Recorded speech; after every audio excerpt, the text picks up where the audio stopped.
I'm a strong believer in traditional values.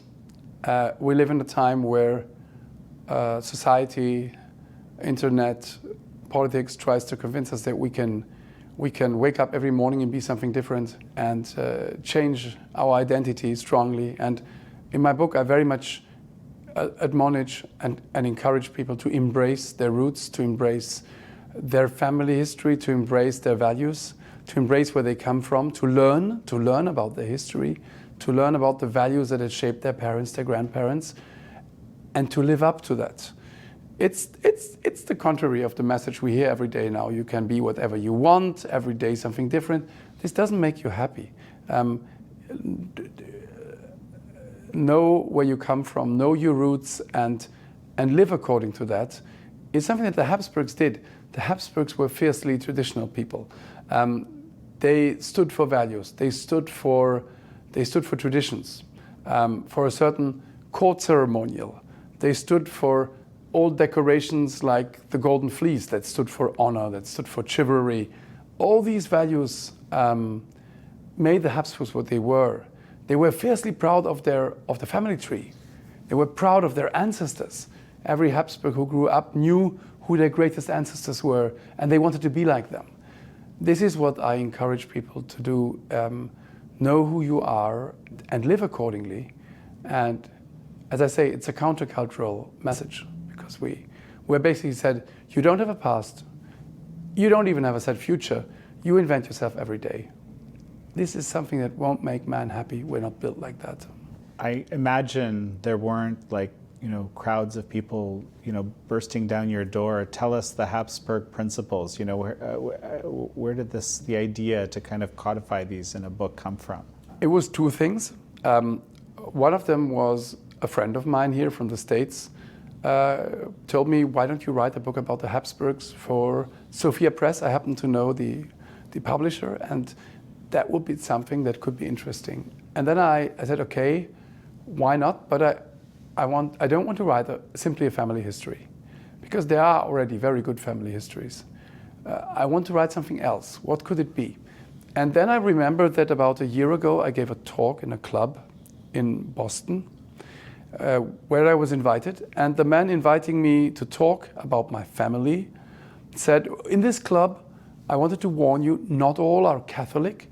So please don't sort of hammer your Catholic message. Be a bit careful and talk about the other things that are Habsburg values. I said, that's actually a good point. What else do we have apart from our Catholic faith? And what immediately springs to mind, family and children and marriage. What are the other topics? And I began to sit down, I began to think. I called my father, I called my uncles. I said, what are our values? I looked into books. And I came up with a list. For the talk, I had 10. And you will see that some of the points in the books are pulling together 2 or 3 things. 7 is a nicer number than 10. So I said 7. I went for 7 values. And then I proposed that to Sophia Press, the publisher. They said, yeah, go for it.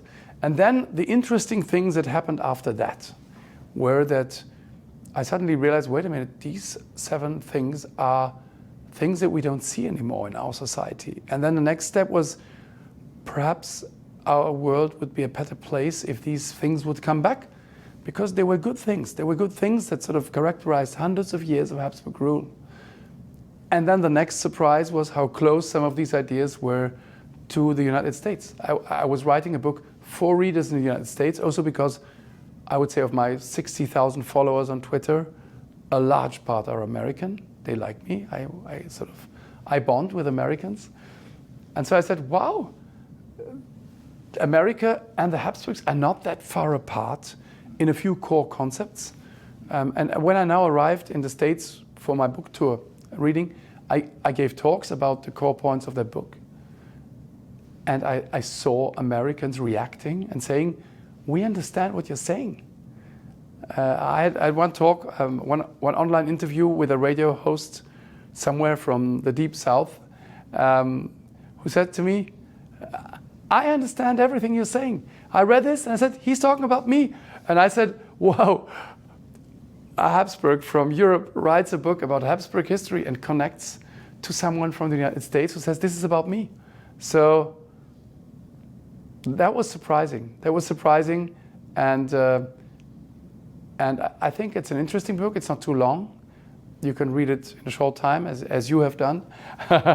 But you know, the idea is two things. You want to learn a bit about this dynasty. It's a shameless love letter to my family. But I try not to hide the difficult side of the Habsburgs in that book. So you will learn something about the family. At the end of the book, you will have a few dates, a few characters, a few people that you will remember when you talk about the Habsburgs. You will be able to competently speak about this family. But on the other hand, I want you to take something home. I want you to say, wow, this is actually a principle I would like to live in my life, in my family, or this is something I would like to see from our political leaders. I give you an example.